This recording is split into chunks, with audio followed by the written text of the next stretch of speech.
And now we will continue to the bonus round, where we'll talk about WPMaintainer. How did you get into it? How did you find the idea? How's it going so far? It's going really well. So the Maintainer is about a year and a half ago, almost 2 years ago. I had a couple of clients where I think it was kind of a business ploy at the time, where I was like, oh, I'll make a yearly service where I just will check and make sure you're updated and, kind of touch your website every month a little bit. But you'll have me, I'll have all your credentials, like you'll have someone that can work on stuff if you need it. If something goes wrong, I'm here. And I'll also make sure I upgrade you, because I had a couple of sites break. People come to me, be like, I upgraded this plugin and this broke, things like that. And I did it as a yearly thing, and I had a couple of clients doing it, and it worked pretty well. And then I was like, I started noticing more and more and more it became an issue, like, because security over the last 2 years, has become like maintainer attacks it's unbelievable. Like I've got some stuff logging right now, and I'm working on some plugins for Maintainer for client sites, and I've got like login limiting and stuff like that on my site and on a couple of client sites. And I'm noticing that people are attacking sites with my username now. Like they're trying to log into my client sites with my usernames, and my site with the username from Twitter, which makes me reevaluate how I create accounts now. But like they're coming from all over the world, which makes me think that it's not just happening with my username. It's probably happening with anyone who's spoke at a WordCamp, anyone who's prominent on Twitter or on WordPress lists on Twitter. Like these are places I would harvest these usernames, because you would know, like you want to get into those sites because they're probably well done sites, and they're probably or it's someone who's trying to do it to discredit Maintainer or something like that, or some kind of security thing. But I noticed that, clients aren't updating. A lot of them aren't, unless they're on a managed hosting provider that is auto updating them. They're not backing up. Like a great example is a client from a couple years ago. I mean, granted, I didn't put backups in place, but at the same time, those are also things where if that's kind of a maintenance service you do for someone. You set it up, you make sure it's working, you validate it. Maybe you do it off-site and manage it for them. Maybe you don't. Maybe they have it off-site, or they at least get an email. And I noticed more and more a need. And as I saw, like I'm friends with Dre at Security, and I see how much they are, like how much information is coming out of just that company in terms of all the crazy stuff going on. So a lot of reasons for that, other than, insecure hosting, stuff like that, which most clients aren't going to know if they're self-hosted. Nope, unless they work with a developer, who typically for me on projects like that, I'm starting a design. My first thought, I want to have a secure host. Hopefully that's who I'm working with, is someone I have a good track record with if I'm recommending hosting. But I'm not thinking, when we're getting designs ready for a site, or I'm coding like their theme and I'm installing stuff, I'm not thinking about 6 months down the road, do they want to be updated? Because I wasn't in the business of updating websites. I wasn't in the business of maintenance. And most freelancers aren't. It's kind of a pain in the ass. It's necessary, but it's kind of like getting an oil change. Like, do you really get your oil changed at that marker that they tell you to do it? Do you do all the things that they're like, oh, if you do this, your car will last 30 years. Yep. And most people get a new car every 5 years or something like that. Do you find yourself trying to pitch that service to clients over the years, and that's kind of where you saw this need fit in, aside from just seeing all that other stuff? I started getting just a lot of stuff where I saw like this. The concept of what Maintainer is doing is, and they're actually, what was really nice is that I'm not the only person that started anything like this. There are two other companies I can think of right now. There's WP Valet and Maintain. WP Valet is Mason James, and Maintain is Shane Sanderson. And they're both similar. We're very similar. It's very maintenance, update, backup focused. Kind of concierge stuff too, like add-ons if you want. And it was nice to see that. I guess you could say it's competition, but in that field, but it's awesome to see that, because it means it's a real thing. Yes. Because we didn't all sit and talk to each other about, hey, this would be a great idea, let's all do it. We all just ended up doing it and then running into each other's sites. So I think I saw it as a growing need that would prevent a lot of like the drama that I kept seeing. Like, I upgraded my Woo theme, and like all these plugins don't work now, or something like that. And like, what do you do when that happens? I need to call a developer because I worked with a guy 3 years ago to do this and I haven't upgraded WordPress. Or I upgraded WordPress and this plugin doesn't work anymore. Or, I upgraded a plugin on a client site that I didn't build. I just do some management stuff for them. And the theme was calling stuff from the plugin directly, like functions from the plugin, and the functions changed. So in terms of some automated tools for that, like there wouldn't be a 404 error, there wouldn't be a 500 error. All of the updates would be successful, but when you go to the page, you saw a PHP error, or if ideally you saw nothing, like the page just stopped rendering, and no one knew why. Still got I'm not sure what the HTTP headers are. If there's, I think it depends on your server environment, but the issue there was, what do you do then? And I would have clients that would run into that. So I think a lot of this stuff is very necessary. And I think some of it comes off like a warranty for your website. You've got someone that's there, that's making sure things are operational, things are working. And if you need them, you can get more time with them. And the nice thing about what we want to do with Maintainer is that we're actually, we speak at WordCamps. Like we're not a random faceless thing. We are, and it's a real developer. It's right now there's 4 of us that work on it at all. If my goal is that if this thing ever grows more and there are more people, I would like to have a photo and a profile of every person that is ever touching a site because that's a big deal to me. I don't often work with other people, not in a way like I don't want them to be a part of anything, but I'm very touchy about who gets to touch my client's stuff. Like I went on vacation for the first time in 3 years this year, and I was freaking out because and they were the guys, it was Drew and Aaron and Rob, the guys at Maintainer that had, I gave access to my stuff, and I was like, I'm very protective of my clients, which I think is a valuable thing. So I think that's important, like where you're sending your login information for all this stuff and who's telling you what to do, and are they giving you good advice, and are they qualified to do that? I don't think that everyone will do that. I don't think everyone will pay for a maintenance service. There's going to be a ton of people that are like, I can change my oil myself. Yep. Type of thing, which there are a lot of people who can and do, and it's perfect. Yeah. But there are also a lot of people like me that's like, you have a lot of organizations out there that are like, this is a very important thing for me. I don't have enough budget or interest to hire someone on a retainer for 10 hours a month to do stuff, but I want to make sure that this is safe and secure. And every now and then we need something done. So that's part of the reason Maintainer comes with an hour a month of basic service. It's kind of vague right now because we need to word it better. We need to define it a little bit better. The goal is that we're not going to rebuild your website in that hour. We're not going to create some crazy ass custom plugin in 1 hour of time. But if you're like, what, I really need, I have this thing. Can you make me a landing page that, anything as simple as one thing that I will get a lot as a freelancer is like, we have this PDF that we want people to submit an email address for before they get it. That could be your hour of us tweaking a page, or even it depends on what it is. And sometimes stuff can be done really quickly. Yeah. And then you have the option to add more on. Yeah. So I think it's a great place. I've actually done with a couple of clients, did some research with them. I was like, what would work for you? What would provide value to you? Mm-hmm. Because a lot of it was like, well, it's great that you're going to do the updates, but give me something else. Like, let me have you do something if I want it. Let me know I can have you do something for at least a little while out of a pricing structure.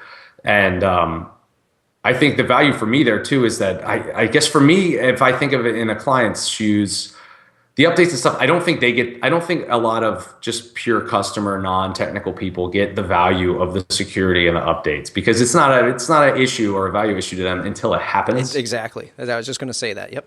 Yeah, it's not a problem for them until it happens. And if it happens and you're not backed up, if it happens and you have no one to call, it is really expensive. That's a Mark Jake I think it was Miami a couple of years ago, had said something, but they were talking about security and plugins, like how you write your code. He was like, if you have a security issue, it is really expensive to fix it.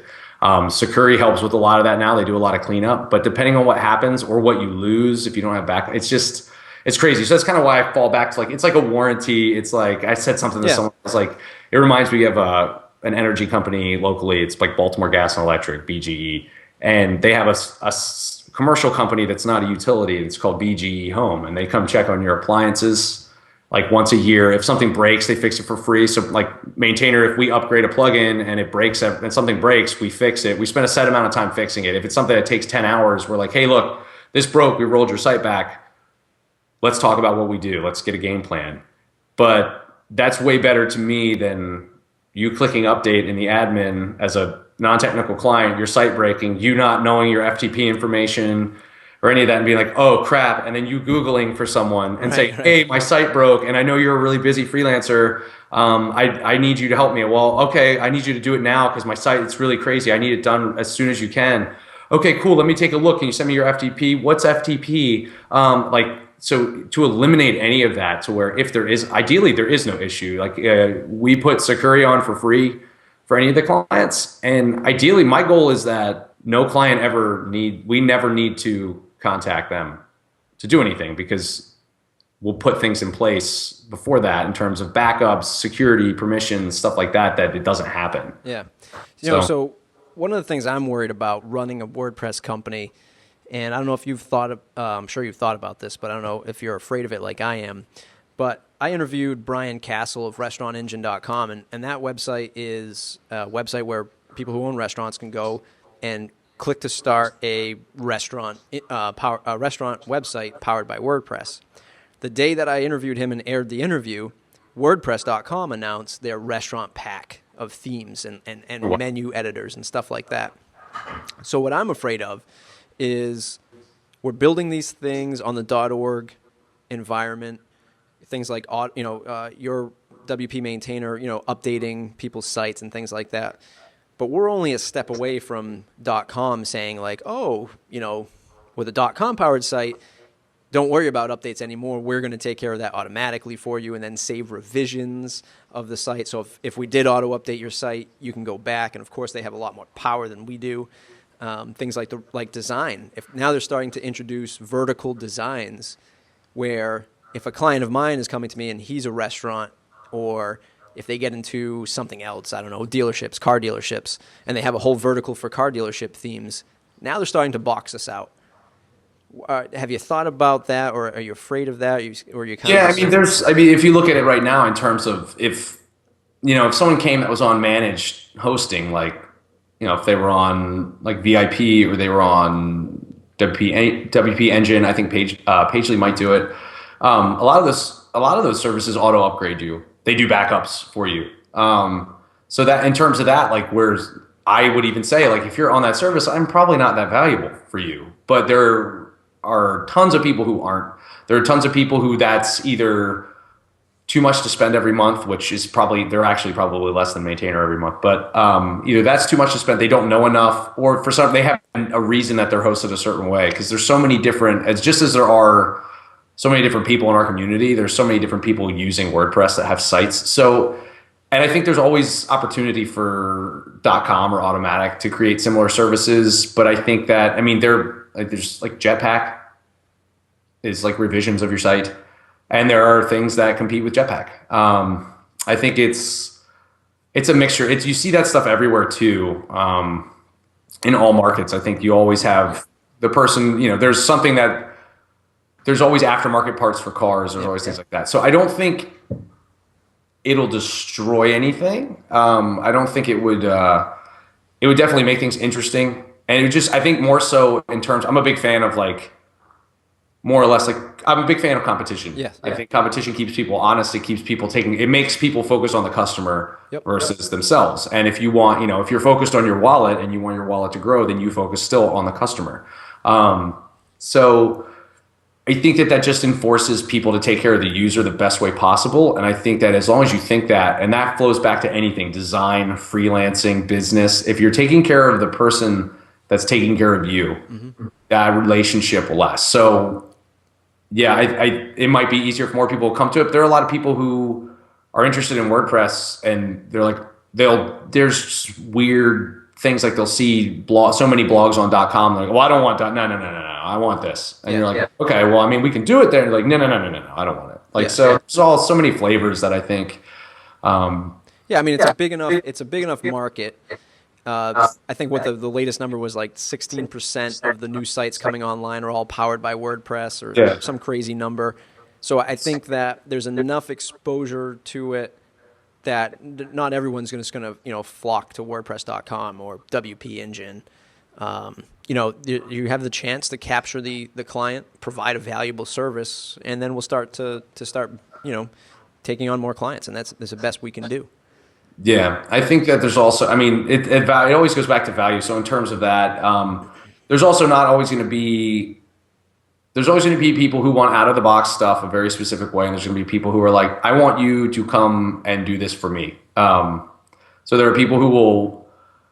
It's a great example where I have some clients that are like, well, I can do that. They'll disappear. I can do this. There's a theme online I can buy and do this. And then there's some people like, I don't want to do that at all. I don't want something someone else, or I don't want any, that has nothing to do with me.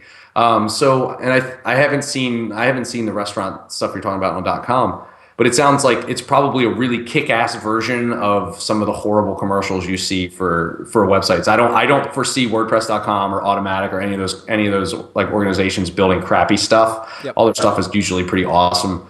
But like websites by Intuit, and I'm like, yeah, I really want the guys at QuickBooks to give me an Angel Fire site. Exactly. And I think you're dead on with profiling the folks that work at your company and on Maintainer, because in the end, when it comes down to it, if you're providing that value to that customer, the customer is looking at you saying, this is the team I want to hire. I want to hire these guys because I know them. Here's what they're doing. Here's what they've produced. And I trust them. And you're going to beat out .com. You're going to beat out WP Engine because you've made that connection. And it's going to be a win-win for both you and the customer. Yeah. Do you have any... Now, speaking about building, and I don't have any of these questions scripted yet, but about building the product, any tips for somebody that you've encountered that when you were building the product itself that you would look back on and say, wow, I should have done it this way to save me all this time or money or something? So I guess in terms of that too, I guess the best way I've been referring to Maintainer is a service product. So it's very based on the client. Like there's a set of things that you get, but they're based on the client and their hosting. So I'm kind of a big fan of, if I can not run my backups through a WordPress cron script, but through a server cron, I'm a big fan of that. If I can do that on your server, I'd much prefer that I can back up your site and have snapshots of it without it being done by your site. I think there's value in that. And I think I don't have to have a plugin running to do it. So there may be someone who works well by having a plugin back up their site, because there's no SSH access or there's certain restrictions. There may be people who can't have it because there's certain commands we can't run via plugin. So in terms of that, I'm again back to value. Like what do I think is valuable to people? What do I think will be convenient for people, which is valuable too? Gotcha. There's a lot of things I could do, like the house cleaning I can do for myself if I really wanted, but it's easier for me to have someone else do it that does it really well, so that I can focus on making way more money than I pay them to have it done. So I think for me, value is important. Talking to some people is important, but don't wait too long to push it out. So we have been talking about turning it into a monthly service for like 6 to 8 months. Then we focused too much on some stupid stuff in the beginning. Like we wanted a logo. Like I think the logo I designed and then gave to Rob, and then Rob cleaned up, and we were like, let's just use that, because we went with like multiple designers. We were trying to talk to people. I was like, I really want a cool logo like that's like this, and had all these conversations that were very logo focused. We were the people we hated. Like, can we get it bigger? Can you make the logo bigger? Yeah. And we just got hosed by every freelancer we dealt with, which I understand why people like can be really weird about freelancers. And we ended up with no logo. It was like 2 months of time. We were like, we're going to start doing this stuff. Once we have the logo, we'll do a design. And then once we have and I was like, here's the logo. Let's do we need to push this out. Otherwise we're either never going to do it. And we're just wasting all this time that we're spending, the free time we're spending on this. I think, knowing you're never really done. I think I had a conversation with Drew the other day where I was like, I know with this and blah, I think we're really only like 10% there though. I was like, there's so much more I want to do with this. And he was like, yeah, but I don't think we're ever going to be, he's like, I think at our best we'll be 80% because we're always going to want to be evolving it and improving it and adapting with things. And I think that makes sense. Like there's never a good day. You should never have a day where you're done. Right. I think that in freelancing too, where you're like, well, I know everything that I need to know. Yeah, right. Best. Yeah. So don't worry about that. Get something out. Like I wish we could have pushed this out earlier, and we didn't. And then we still I spent like 2 weeks till 5 a.m. in the morning, like just coding stuff and fixing, cleaning stuff up. And it was still, we launched and we were like, oh shit. So Yeah. you find little things like that. But ultimately, I think just it's talk to some of the people that might use it. A lot of like moving it from a year to a monthly thing was something I did, and was something I got from client feedback that we're already doing stuff with, as well as giving more than just the updates. Like my initial idea was like, yeah, it's just all your updates and we'll fix stuff if it breaks. And we'll do backups and stuff like that. And he was like, give me how is that different than anyone else that does that? And he was like, what if you gave me more time? Like you gave me something I can't get from you regularly. Mm-hmm. Unless I tell you I'm going to take 10 hours from you every month for a minimum of 3 months. Right. Like give me something like that. And then my addition to that was, yeah, I'll tell you what, I'll do that, and it'll be lower than my hourly rate, and because it'll be like a retainer rate, and then I'll let you extend that if based on what we can scale at the time. I would love to have the problem of like not having enough time, because then I would charge money. Yeah. Well, yeah. There's that, and then there's just. It means it's doing something good too. Yeah. Like it's not just, oh, anyone can do that. And I think that things like that you're going to start to see come up, like the security stuff, like security services. There's more than just security out there. Managed hosting services. You have these maintenance services that are coming up. These things that are kind of like service products that help you manage your stuff. And I think it's a combination of need and convenience. Yep. Like there are a lot of people that have WordPress site. Like WordPress is really great because you do not need me every day to have a WordPress site, but you do need someone like me when I guess the shit goes down. Yep. So when something goes down or you want to extend it, and that was always my big selling point to clients, because they'd be like, well, I have one company telling me this, that they're going to use Joomla, and this company telling me they're going to use WordPress, and you want to do WordPress, so why WordPress? And I was like, one, I'm very transparent with you. I was like, we're both telling you what to use. We're telling you these products because they're what we work with every day. I was like, there's no way I would say, oh, you should use this thing that I don't do. I was like, but I'll tell you why I chose WordPress as a developer. And I'm always like, when I did work on other content management platforms, I had people sending me work that were like, my site's broken. Can you help me fix it? My site is broken. Can you help me fix it? All of my WordPress clients say, I love my website. Can you make it do this? And I was like, I like that trend. Yep. I was like, it was an upward progressive trend versus this, can you just keep me alive? Can you just keep me alive? And WordPress was always like, it was always evolving. So as that happens, I don't think that you need 10 hours a month of maintenance on a website, unless you're huge. But But yeah, I think that there's value in it. I don't think that everyone's going to find value in it, but I think that there are plenty of people that could. I think there's a huge market of people that would benefit from any of the maintenance services that are out there, just like they do from security or any of the things. It's all based on context too, because there's services like you have managed WP and I think infinite WP that are kind of they're more automated versions. One of the things that so maintainer is always a person doing stuff. We're not using software to upgrade your site. We're upgrading your site. Things like backups may be automated, but other than that, and that's so that we can make sure nothing broke and everything's cool and we confirm it with you. But so some of those products are great too, and I know people that use them, but they're also the people where I do this myself. I got this versus. I don't know a ton. There are probably some people using them that are where this is, but a lot of people aren't going into these automated products that are, I don't know what I'm doing.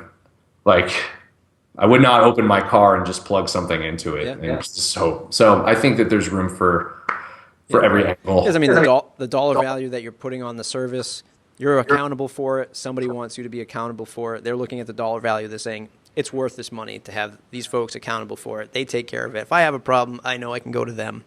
And that's the goal. The goal with that service is to run that the way I've run freelancing, and that anyone that is on the team does the same thing where, the goal is you're providing the value. obviously there's going to be like a month where you don't have anything to do, but the goal is to provide enough value that it's worth remaining a customer, because you're getting the value should supersede that. The value and convenience of that should supersede it. And that's kind of been the mantra going forward. And that's always been a big deal. And actually one of the clients we have on there the other day, she had some weird hosting issues. She was 1-1, and like, I think there was some miscommunication. She thought she was forced to upgrade to PHP 5.4, but they still had 5.2. But we upgraded anyway, and we were getting like strict standards errors out of core and stuff like that. And it was mucking with stuff because they were coming out before there were redirects and things like that in place. They were spitting out and there were errors. And I'm going through, and PHP INI files weren't helping. I mean, I spent way more than an hour in there, and talk to their support, and the support wasn't a whole lot of help. Sometimes shared hosting support is really bad, especially if you call up and you're like, so I'm putting PHP INI files in directory and I'm trying to set this setting, and they're like, wait, what? Yeah. Like, can you escalate me quickly? Yeah. So it came to a point where I was like, I'm testing stuff, and I realized like, okay, I can set runtime PHP configurations is the best I can do. I was like, I was like, how can I make this as non-invasive? So my solution for that, I wrote a plugin.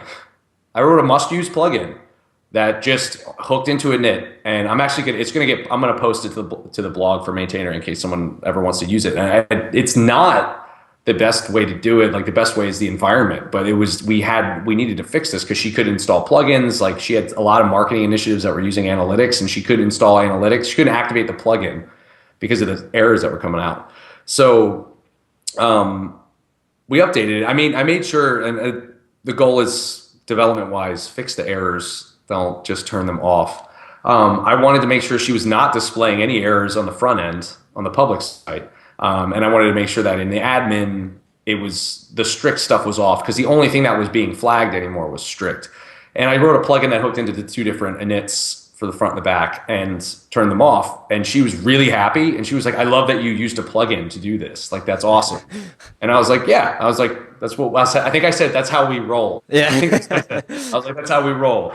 But that's where the benefit comes from. So instead of me, I don't know, me 10 years ago would have wrote a PHP script to add a line to every PHP file on the server, something crazy like that. Like, that wouldn't work, or wouldn't have translated, or I would have done something in your theme functions file that wouldn't have translated if you changed themes, or stuff like that, or whatever. So I think that's where things like that become valuable. And then also my goal too with Maintainer is that as we run into stuff like that, because we're going to run into things that are random like that we can become a resource, so that if someone's searching like, holy crap, I'm getting this, like, the best feeling in the world is to search for something that is frustrating you, and you get that first result and there's a solution right there. Yep. And I'm very big on sharing that stuff, because one, it's just an assurance that we know what we're doing. Two, it's not really, if that's all you really need, you don't need me. If all you need is that gist I'm posting from GitHub of the 3-line plugin I wrote,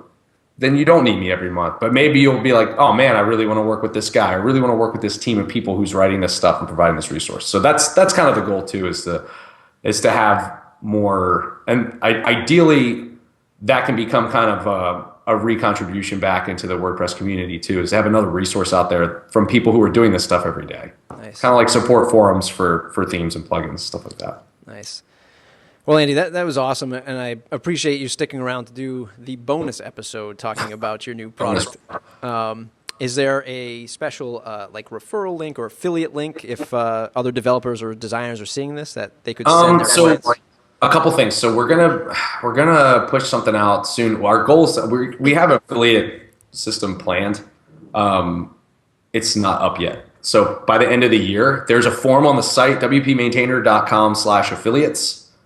You can sign up to get notified when we push the affiliate stuff out, and you can get more. We'll give you more information on that.